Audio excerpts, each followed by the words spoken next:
Selamat pagi. Kemarin di Pangkalan Dover, Presiden Trump, Ketua DPR, dan saya mengheningkan cipta saat para pahlawan kembali, peti mati mereka berselimut bendera. Kami memberi penghormatan. Kami berduka bersama keluarga mereka dan mendengarkan.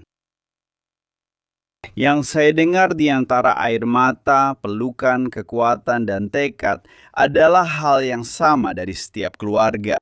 Mereka bilang, selesaikan ini. Hormati pengorbanan mereka.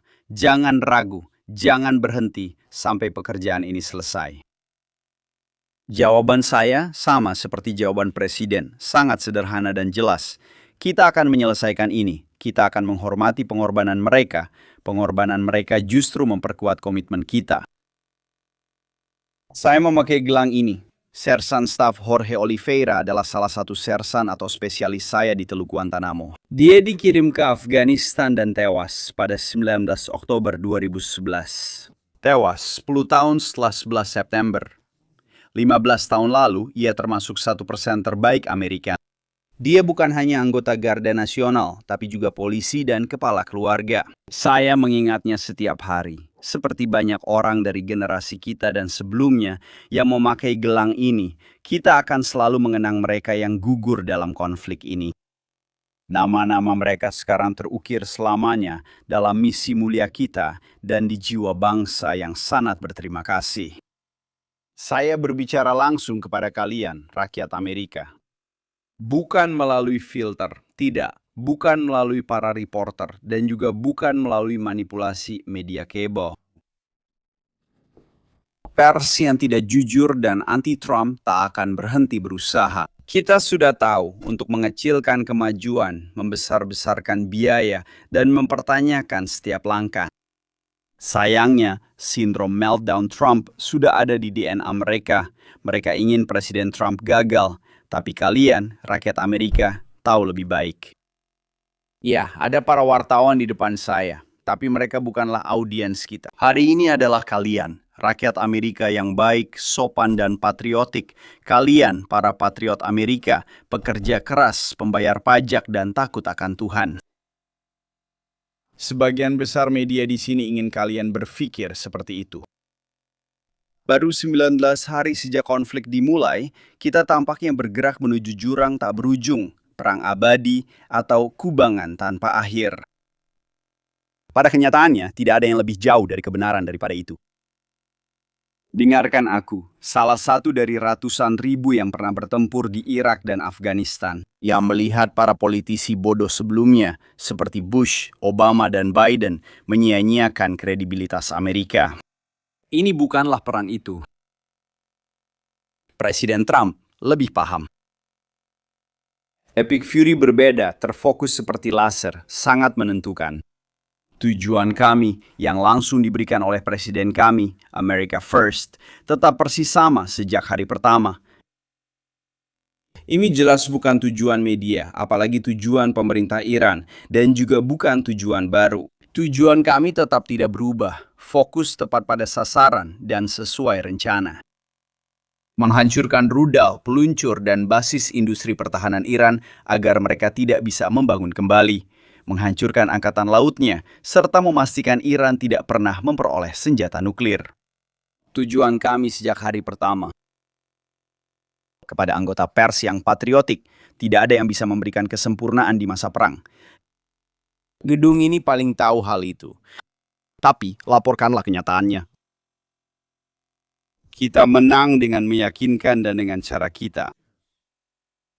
Iran adalah negara besar. Seperti Hamas dengan terowongan, mereka mengarahkan bantuan, pembangunan ekonomi, dan bantuan kemanusiaan untuk terowongan dan roket, sama seperti yang dilakukan Hamas. Iran telah menyalurkan sumber daya negara selama puluhan tahun, bukan untuk rakyatnya, tetapi untuk rudal, drone, proksi, dan fasilitas bawah tanah. Kami memburu mereka secara metodis dan tanpa ampun dengan kekuatan luar biasa, melebihi militer lain di dunia.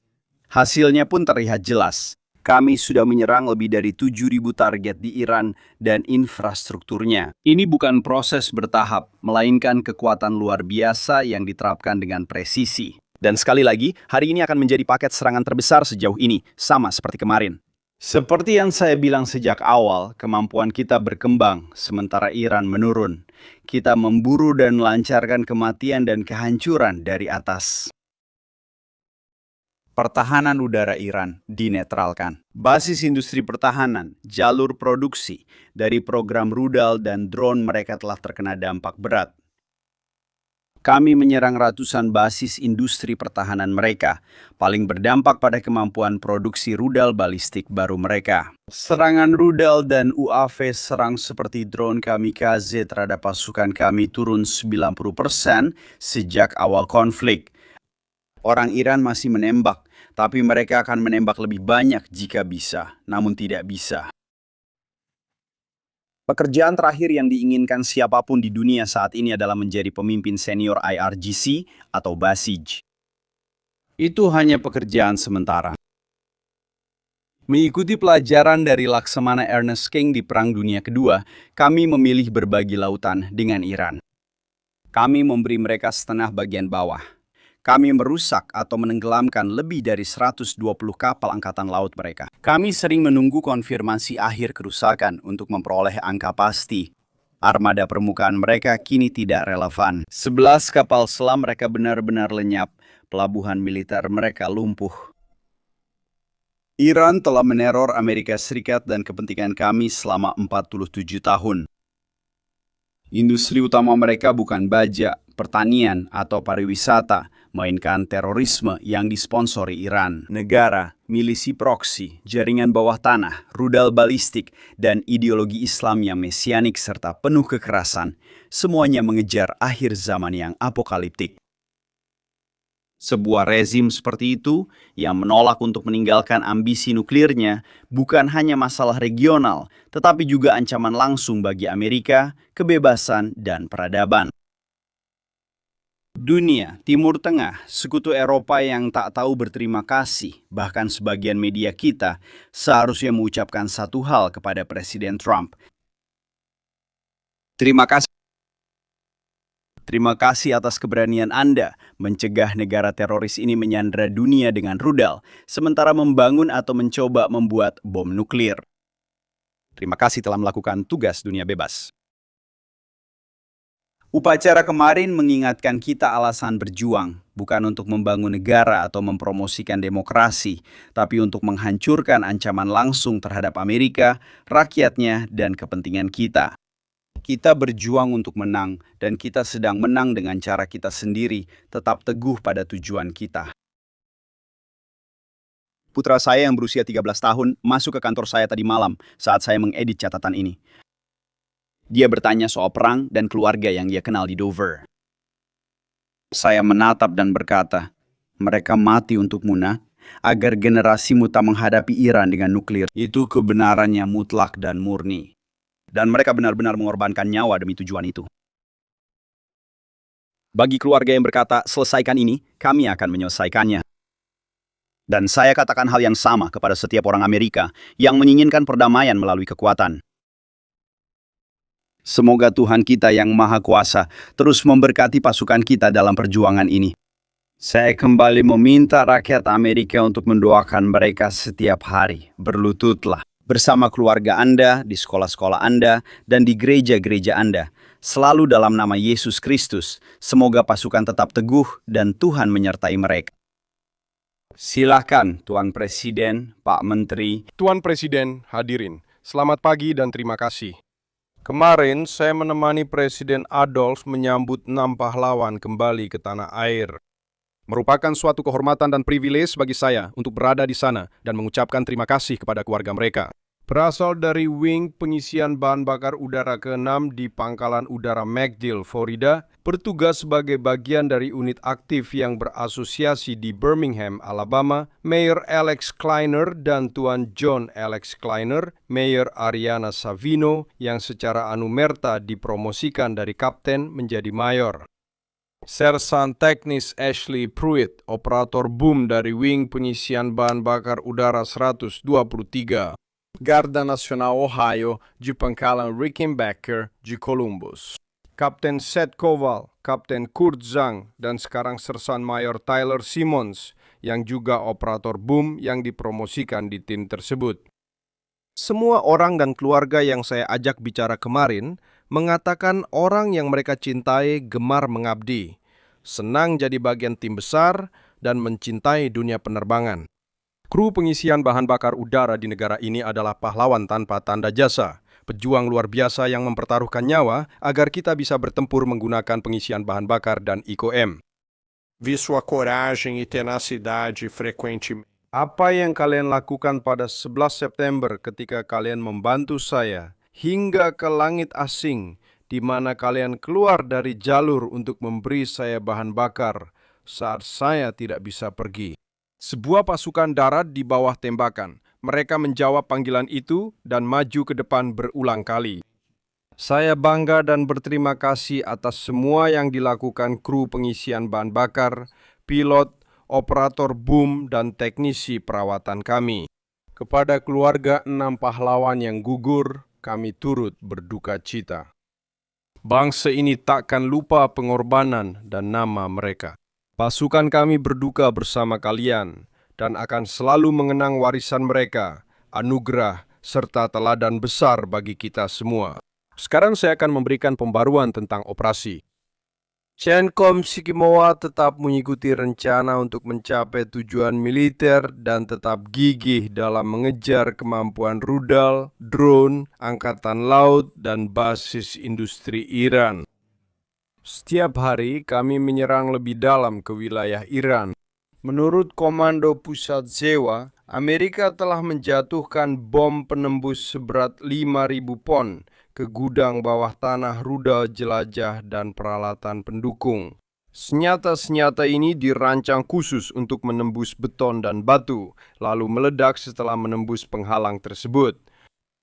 Kami terus memburu dan menghancurkan fasilitas penyimpanan ranjau dan gudang amunisi Angkatan Laut, serta terus menghancurkan aset-aset Angkatan Laut, termasuk 120 kapal dan 44 peluncur ranjau.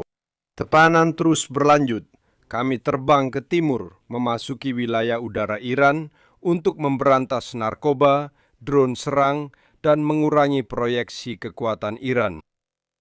AC-10 Warthog kini beroperasi di garis depan selatan, memburu dan menghancurkan kapal serang cepat di Selat Hormuz. Selain itu, AH-64 Apache telah bergabung dalam pertempuran di garis depan selatan U dan terus beroperasi di sisi selatan U. Ini termasuk beberapa sekutu kita. Dengan menggunakan Apache untuk melawan drone serangan satu arah di Irak, helikopter AH-64 telah melakukan serangan terhadap milisi yang bersekutu dengan Iran. Agar kami dapat memastikan bahwa kami menekan ancaman terhadap pasukan atau kepentingan E-128 dan tetap fokus untuk menetralkan setiap platform yang digunakan Iran untuk membahayakan orang Amerika atau mitra kami. Jumat lalu, Cooper dan CENTCOM melancarkan serangan presisi ke lebih dari 90 target di Pulau Caracas, termasuk seluruh infrastruktur militer, pertahanan udara, pangkalan angkatan laut, penyimpanan ranjau, dan fasilitas penempatan. Seperti kata Menteri, kami terus menyerang basis industri pertahanan Iran dan akan melanjutkannya. Hari ini saya ingin melanjutkan tema saya, yaitu berbicara tentang anggota dari kekuatan gabungan kita yang luar biasa. Hari ini, saya akan membahas penerbang hebat tim Angkatan Udara dan para cadangan dalam pertempuran sehari-hari, B1, B2, dan B52. Dan tim-tim yang memelihara sistem senjata ini adalah tulang punggung serangan jarak jauh Amerika Serikat. Kontribusi mereka untuk Epic Fury sangat menentukan. Di bawah Laksamana Rich Correll di Stratcom dan didukung oleh Transcom, kekuatan pengisian bahan bakar ini, saya akan berbicara tentang para penerbang luar biasa. Kekuatan ini merencanakan misi untuk mendapatkan hasil yang luar biasa bagi Zewa dan sekutunya. Akhir pekan lalu, saya mengunjungi pesawat pengebom kami yang dikerahkan, kru B1 dan B52, serta berbicara dengan penerbang muda dan mekanik. Saya bertanya, bagaimana perasaan kalian? Ceritakan kepada saya tentang satu hari. Kekuatan gabungan, pertahanan garis depan, para penerbang, pengisian bahan bakar. Saya akan berbicara tentang pengisian ulang dan tim-timnya. Para cadangan pengisian ulang harian, tim-tim, pengisian ulang, kekuatan. Saya akan berbicara tentang yang luar biasa negara. Mereka menunjukkan kemampuan tempur di bawah semangat garis depan dorsal. Kekuatan para penerbang yang luar biasa. Stratcom dalam pengisian bahan bakar bersama tim. Saya akan berbicara tentang tim-tim yang luar biasa. 5 di pesawat pengebom B-52 dan 4 unit lagi di model B-1 yang ditempatkan di sana. Sebagian orang Amerika ini berusia sekitar 20-an tahun. Dan kami memberikan mereka tanggung jawab yang luar biasa ini, menerbangkan pesawat seberat ratusan ton untuk menjalankan tugas kami sesuai kebutuhan. Sebenarnya, misi mereka dimulai sehari sebelumnya, ketika mereka menerima target dan mulai mempelajari target-target tersebut, menganalisis efek, senjata yang dibutuhkan, cara memprogram senjata, cuaca, dan bagaimana alur pesawat tanker nantinya. Ini adalah masalah yang sangat kompleks yang kami berikan kepada setiap tim ini, dan mereka mengerjakannya selama 24 jam sebelumnya. Beristirahat sebentar, lalu pergi terbang. Mereka memeriksa peralatan, masker, perlengkapan bertahan hidup, mengisi senjata, dan bersiap. Mereka menyalakan jet 1 jam sebelum lepas landas dan berangkat di siang hari, melakukan pemeriksaan pra-penerbangan, fokus, dan bersiap untuk perang dalam misi yang panjang dan menegangkan. Selama penerbangan dikelilingi oleh teknologi, mereka akan melakukan beberapa pengisian bahan bakar di udara dengan pesawat tanker sepanjang perjalanan menuju area tanggung jawab, baik dari Amerika Serikat maupun dari pangkalan maju sesuai permintaan. Sebagai pilot tempur, mengisi bahan bakar jauh lebih mudah di F-16 dibandingkan di B-1, B-2 atau B-52, di mana Anda harus menerbangkan dan mengendalikan secara aktif. Pesawat itu bersifat fisik, berbeda dengan jet tempur yang lebih mudah. Mereka tetap terhubung ke boom pengisian bahan bakar hingga 30 menit, menerima ratusan ribu pon bahan bakar. Mengisi bahan bakar di udara adalah tugas fisik yang berat, dan mereka melakukannya dalam operasi. Mereka menggabungkan kekuatan Israel untuk melaksanakan misi yang diberikan, menjatuhkan bom pada waktu, target, dan efek yang tepat. Saya tahu mereka merasakan banyak emosi, tetapi rakyat Amerika harus memahami bahwa mereka bekerja dengan fokus yang sangat mengesankan. Mereka tentu takut, tapi yang utama adalah, "Ya Tuhan, jangan biarkan aku salah. Semoga semuanya lancar." Doa pejuang yang kita rasakan. Saat Epic Fury, seperti telah dibahas, mereka memakai senjata jarak jauh. Sekarang seperti yang sudah saya sebutkan, kita beralih ke senjata serangan jarak dekat. Di balik setiap orang ada para pemelihara dan ahli senjata luar biasa yang pergi ke sana dan memastikan bahwa pesawat serta sistemnya siap digunakan. Terlalu besar, pesawat-pesawat ini tidak disimpan di hanggar. Mereka dibiarkan di luar, di udara dingin, salju, dan hujan. Bom-bom dirakit di luar demi perlindungan dan keamanan 24 jam sehari, setiap hari sepanjang tahun. Ini bukan pekerjaan yang nyaman, tapi setelah menghabiskan 1 menit saja bersama para pemuda Amerika yang termotivasi ini, tidak mungkin kita tidak punya harapan pada masa depan Amerika Serikat. Ini sangat mengesankan. Kita mempercayakan tanggung jawab yang luar biasa kepada para pemuda Amerika ini, dan mereka selalu menunaikannya dengan profesionalisme dan kerendahan hati, melakukan apa yang kita minta. Sebagai penutup, kami akan terus menjalankan operasi tempur. Seperti yang dikatakan oleh Menteri, kami semakin sibuk. Saya tahu bahwa saya dan Menteri sama-sama bangga terhadap 2.800 anggota pasukan kami.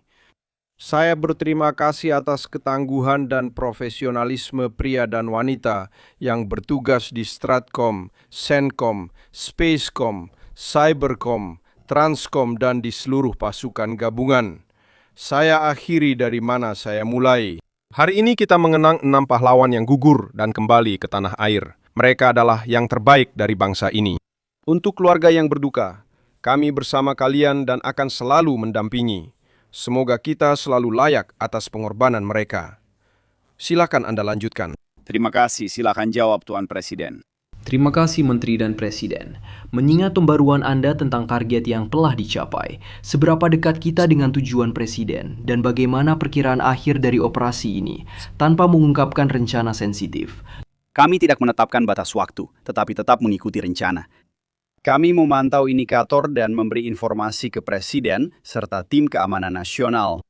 Kami yakin bahwa karena kami lebih terlibat, kami lebih dekat, dan memiliki pemahaman yang tepat tentang apa yang telah kami hantam, serta alasan kami menghantamnya. Dengan cara lebih dinamis dan intelijen lebih baik, kami bisa mengidentifikasi target lebih cepat saat mereka keluar dari fasilitas bawah tanah, lalu menghantamnya sebelum atau segera setelah mereka menembak. Kami tetap sesuai rencana, jadi saya ingin berbicara kepada rakyat Amerika. Ada banyak rumor tentang perluasan, misi baru, atau spekulasi tentang apa yang seharusnya kami lakukan atau tidak lakukan. Ini adalah serangkaian tujuan yang jelas. Presiden telah memberikan semua yang kami butuhkan untuk menjalankan misi ini. Kami memiliki personel berseragam terbaik di dunia yang melaksanakannya di lapangan.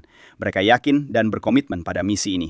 Dan pada akhirnya keputusan ada di tangan Presiden untuk menentukan kapan kita akan mengatakan bahwa kita telah mendapatkan apa yang kita butuhkan atas nama rakyat Amerika demi menjamin keamanan kita. Jadi tidak ada batas waktu yang ditetapkan untuk ini, tapi kita berada di jalur yang benar, tentu saja ya, tepat di sini. Selamat pagi Tuan Menteri David Zaya, Real America's Voice News. Negara mana yang paling kooperatif dengan kami, termasuk negara Teluk, karena Eropa masih ragu? Saya juga ingin bertanya soal pemadaman internet oleh rezim yang sudah berlangsung berminggu-minggu. Apakah tentara ZNU berperan melawan rezim, memblokir VPN, satelit, dan lainnya? Saya ingin tahu apakah tentara ZNU bisa berperan di sana. Jelas, di sisi sekutu dan mitra, Israel sejak hari pertama telah menjadi mitra yang luar biasa dan cakap, bersedia dan mampu. Memiliki kemampuan dan mitra yang memahami penggunaannya sangat penting. Negara-negara Teluk juga tampil luar biasa. Upaya Iran yang ceroboh menyerang infrastruktur sipil membuat negara-negara yang sebelumnya tidak terlalu terlibat, kini sepenuhnya berada dalam lingkaran kita. Kami bangga melakukan pertahanan bersama mereka dan berada di sisi mereka, apapun yang terjadi. Uni Emirat Arab, Qatar, Bahrain, Kuwait, Arab Saudi, dan negara lain telah mendukung kami. Kami berterima kasih atas dukungan itu. Soal internet, rezim berupaya memperketat kontrol semaksimal mungkin. Kami mengambil langkah balasan, sebagian tidak bisa kami komentari di sini. Untuk memastikan pesan tersebut sampai ke rakyat Iran dan halayak yang perlu tahu tentang nasib atau pilihan mereka. Meski rezim berusaha menutupi fakta dan menyebar gambar AI palsu, bahkan kadang menipu media kita seperti gambar Abraham Lincoln terbakar, kami akan tetap bertindak. Gambar-gambar AI tersebut mensimulasikan sesuatu yang terjadi, padahal yang sebenarnya terjadi justru sebaliknya. Mereka memalsukan laporan dan gambar palsu untuk menipu rakyat mereka, berusaha membuat. Namun, rakyat mereka sulit menerima pesan karena blokade. Kita bisa mencari solusi untuk hal ini. Sekretaris A, terima kasih, Pak Sekretaris Jenderal. Semalam Iran menembakkan rudal melintasi Teluk. Mereka berhasil menghantam kilang minyak Arab Saudi di Laut Merah. Apa arti mereka punya kemampuan itu sekarang, 3 minggu usai perang dimulai? Pak Sekretaris, Anda menyebut soal infrastruktur sipil. Iran tampaknya memperlakukan pos diplomatik Amerika Serikat, kedutaan, konsulat, seolah-olah itu adalah target yang sah dan strategis di wilayah tersebut. Sekarang apa yang sedang dilakukan Pentagon untuk katakanlah melindungi aset-aset tersebut, mencegah serangan-serangan ini? Terima kasih atas pertanyaannya tentang serangan rudal. Seperti yang selalu kami tegaskan, mereka terlibat dalam pertempuran ini dengan berbagai senjata. Itulah sebabnya kami terus bersikap seagresif dan seasertif mungkin terhadap kemampuan rudal balistik mereka, baik jarak menengah maupun jarak pendek. Oleh karena itu, kami terus memburu mereka, menemukan mereka, dan menghancurkan mereka. Jika kami lanjutkan, mereka masih punya kemampuan, dan kami memiliki pertahanan berlapis di sana untuk melindungi target. Kami bermitra di kawasan Teluk untuk meningkatkan kemampuan pertahanan. Iran kaya energi dan seharusnya makmur. Seperti rezim radikal lain, mereka tidak menggunakan uang itu untuk rakyatnya. Karena itu jutaan rakyat Iran melakukan protes, karena mereka merasa kualitas hidup mereka tidak sesuai dengan apa yang seharusnya bisa mereka dapatkan. Apa itu Iran? Ada alasan Iran disebut negara sponsor utama terorisme. Karena mereka mengambil uang yang mereka dapatkan dan menginvestasikannya pada terowongan, menginvestasikannya pada rudal, menginvestasikannya pada peluncur dan UAV. Dan kita sedang menghancurkan dan melemahkan itu dalam skala yang belum pernah terjadi sebelumnya. Mereka masih punya beberapa dan berusaha menjaga ancaman. Kami terus berjuang dan memberi tekanan setiap hari. Anda menyebutkan kedutaan dan konsulat. Berbeda sebelumnya, kami meningkatkan upaya agar tim dari pertahanan, luar negeri, dan bidang lain tetap aman di fasilitas tersebut. Pertahanan terbaik adalah bersikap ofensif, jadi kami tak ragu mengejar dan mengeliminasi siapapun. Banyak dari mereka juga mencoba menyerang fasilitas diplomatik kami. Iran, tahu kan? Kami tidak heran mereka menyerang tanpa pandang bulu, dan kami masih menyaksikannya. Jadi, sebagai bagian dari pembenaran untuk perang lawan Iran, Gedung Putih secara cukup luas menyampaikan bahwa rezim Iran telah melakukan terorisme terhadap Amerika Serikat selama 47 tahun. Termasuk penyediaan senjata dan peralatan militer oleh Garda Revolusi Islam dan RJC untuk membantu membunuh orang Amerika di Irak menurut penilaian Pentagon tahun 2019. Iran bertanggung jawab atas kematian setidaknya 603 personel militer di Irak. Namun tidak ada pertanggungjawaban publik serupa terkait peran Iran membantu Taliban di Afghanistan. Itu juga bukan bagian dari argumen publik Gedung Putih. Bisakah Anda berkomentar tentang peran Iran membantu Taliban selama perang di Afghanistan? Presiden, seperti yang Anda dan Sekretaris sampaikan, 13 anggota Angkatan Bersenjata Acre dan Atenual telah tewas selama operasi Epic Fury. Saya ingin tahu pelajaran dari kematian itu, baik akibat serangan Iran maupun kecelakaan pengisian bahan bakar pesawat. Bagaimana pelajaran-pelajaran tersebut diterapkan pada konflik saat ini, dan bagaimana pelajaran-pelajaran itu akan diterapkan pada kemungkinan konflik di Dopakom? Terima kasih. terima kasih atas pertanyaannya. Di kota yang mungkin mudah lupa, Presiden Trump tidak demikian. Dia mengingat tindakan rezim Iran sejak awal berdirinya, termasuk pernyataannya, kematian bagi Amerika, kematian bagi Israel. Mereka telah menyatakannya. Mereka berusaha keras mewujudkan itu, membunuh orang Amerika di mana saja, termasuk di kedutaan, dan sudah lama berlangsung. Di Irak, senjata paling mematikan adalah EFP, penetrator yang dibentuk secara eksplosif. Saya ada di sana ketika taktik dan teknik ini mulai muncul. Faktanya, bukan hanya jihadis yang merakit bahan peledak artileri 155 mm secara beruntun. Itu adalah negara dengan seluruh aparatusnya yang bisa membentuk baja khusus untuk menembus baja Amerika dan membunuh orang Amerika. Bukan sesuatu seperti mungkin kita kirim beberapa ide tentang cara membuat bom. Iran memberikan teknologi, sumber daya, dan tenaga ahli ke Irak untuk membunuh orang Amerika. Jumlah resminya adalah 600, tapi banyak dari kami merasa jumlahnya lebih besar karena banyaknya kemampuan yang mereka bawa. Mereka telah berperang dengan kita selama 47 tahun, mau diakui atau tidak. Hal yang sama berlaku untuk Afghanistan. Sebutkan musuh Islamis, baik itu Sunni maupun Syiah. Dan Iran bersedia menampung mereka, asalkan kelompok itu mau membunuh orang Amerika. Jadi, musuh dari musuh mereka juga telah menjadi teman mereka di dunia Islamis. Iran menargetkan orang Amerika di Irak, Afghanistan, dan seluruh dunia. Presiden Trump tidak akan menerima rezim seperti itu mendekati kemampuan nuklir yang mereka nyatakan akan digunakan. Kita harus percaya apa yang musuh katakan akan mereka lakukan dengan senjata paling berbahaya di dunia. Iran selalu jadi ancaman nyata bagi Amerika dimanapun mereka berada. Kadang kita harus mengingatkan orang soal itu. Tapi, syukurlah, kita punya seorang komandan tertinggi yang, atas nama negara ini, benar-benar memahami hal itu dan berkata, "Hei, kita akan melakukan sesuatu tentang hal ini." Jerry, saya ingin membahas pelajaran yang didapat karena itu penting, tapi saya tidak akan membagikan rincian. Penyelidikan terkait pelajaran taktis dan insiden KC-135 sedang berlangsung. Tapi saya benar-benar ingin membicarakan bagaimana saya memandang hal ini dan bagaimana kami memandang hal ini. Dan itu adalah sesuatu yang sangat saya minati. Pasukan gabungan harus menjadi organisasi yang cepat belajar, terus-menerus dan gesit di semua tingkat, baik strategis, operasional, maupun taktis. Kami menugaskan pasukan gabungan untuk evaluasi diri dan bertanya apa rencana kami. Pertama, apakah kami sudah punya rencana? Jawabannya selalu ya, karena kami merencanakan segalanya. Apakah kami menjalankan rencana kami? Jika ya, apakah berhasil? Jika tidak, apa alasannya? Jika kami melakukan hal yang lebih baik dari rencana, apa pelajaran yang didapat? Lalu bagaimana kita dengan cepat mengambil pelajaran-pelajaran itu setelah setiap kekalahan atau setiap pertempuran dan segera menerapkan pelajaran itu, lalu membagikannya untuk seluruh kekuatan gabungan. Dan di dalam staf gabungan, kami menugaskan direktorat kami, J7, di bawah kepemimpinan Letnan Jenderal Lisewski, seorang marinir Amerika Serikat, untuk sangat proaktif dalam mengumpulkan dan menangkap pelajaran-pelajaran tersebut. Secara proaktif, bukan reaktif. Sebenarnya, kami memiliki anggota tim J7 yang sekarang tersebar di seluruh CENTCOM, baik di dalam negeri maupun di luar negeri. Kami memastikan bahwa di setiap kesempatan, kami dapat belajar dan menerapkan pelajaran tersebut dengan cepat pada kekuatan gabungan, sehingga jika ada kerugian atau sesuatu yang perlu dipelajari, kami bisa belajar.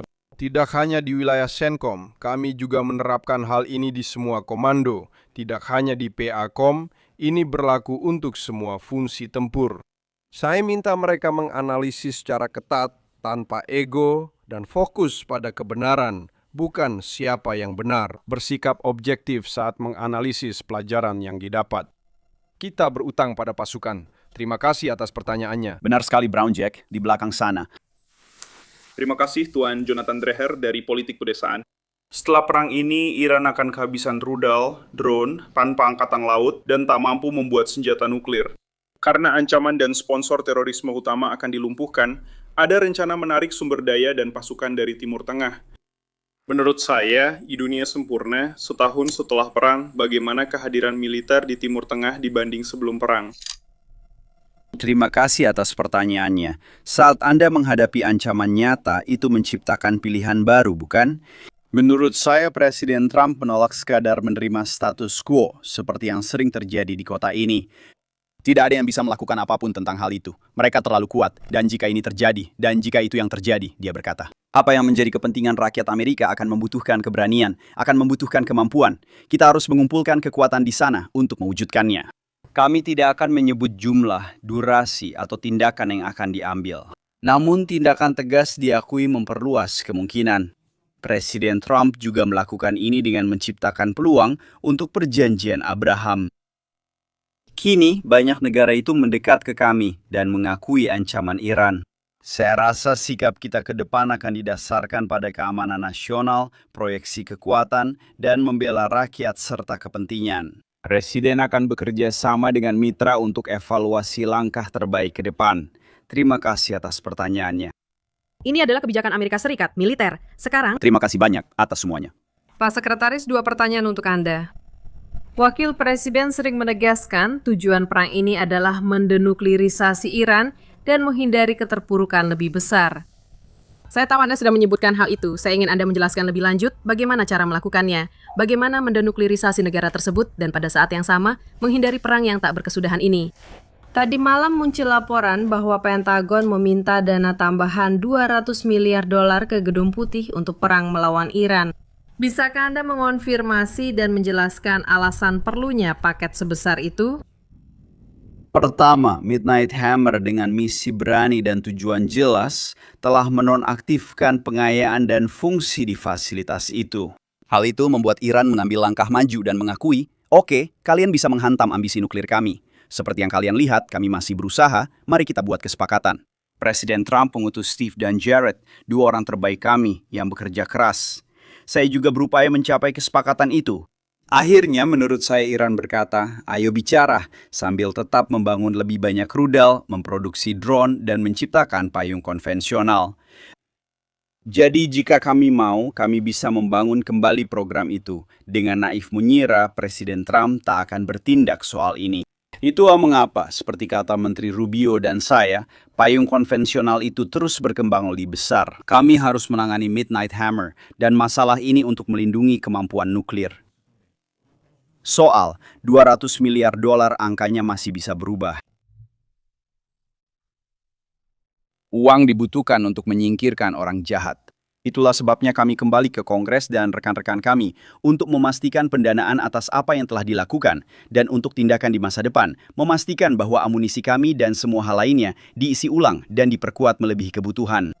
Trump membangun kembali angkatan bersenjata di masa jabatan pertamanya, seperti yang dia katakan. Dia sukses di kedua kalinya. Investasi ini menunjukkan kita akan mengganti semuanya. Saat kita merevitalisasi industri pertahanan dan membangun gudang senjata kebebasan, kita telah menandatangani kesepakatan jangka panjang seperti yang dilakukan Wakil Menteri kami untuk amunisi canggih, sehingga pengisian ulang akan lebih cepat dari yang dibayangkan. Menurut saya, kita masih menghadapi situasi yang dibuat Joe Biden yang telah menguras persediaan itu dan tidak mengirimkannya untuk tentara kita, tidak, tapi untuk Ukraina. Setiap kali kita menganalisis tantangan, jawabannya selalu Ukraina. Kami rasa ini memang seharusnya. Amunisi kini lebih bermanfaat untuk kepentingan kita dan rancangan undang-undang ini akan menjamin pendanaan berkelanjutan. Mari ambil satu lagi dengan cepat. Terima kasih, Tuan Presiden. Jordan Conradson dari Gateway Pundit. Jadi terkait serangan kemarin di Par Selatan, ladang gas, apakah orang San Diego tidak tahu atau tidak setuju soal itu? Israel tampaknya lebih mengikuti tujuan mereka sendiri daripada tujuan yang ditetapkan Zewer. Saya tidak tahu apakah Anda setuju, tapi Presiden bilang tidak ingin menyerang infrastruktur minyak Iran.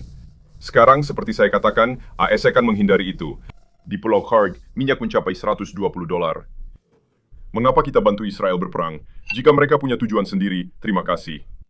Kami memegang semua kartu. Kami punya tujuan itu jelas. Kami punya sekutu yang juga mengejar tujuan, dan kebenaran berbicara dengan sendirinya. Maksud saya, Presiden Trump sudah sangat jelas tentang hal ini. Iran telah menggunakan energi sebagai senjata selama beberapa dekade. Israel jelas telah mengirimkan peringatan, dan Presiden sudah sangat jelas. Iran tahu saat Anda menyerang Pulau Kharg dan kemampuan militernya, satu-satunya yang kami serang, kami bisa mengancam apapun. Militer AS mengontrol nasib negara itu. Iran bisa membuat pilihan yang tepat, seharusnya mulai sekarang, tidak menyerang sekutu Arab, negara-negara Arab, dengan mencoba menimbulkan rasa sakit atas rasa sakit yang mereka ciptakan sendiri. Terima kasih banyak kepada semuanya, saya berterima kasih atas waktunya.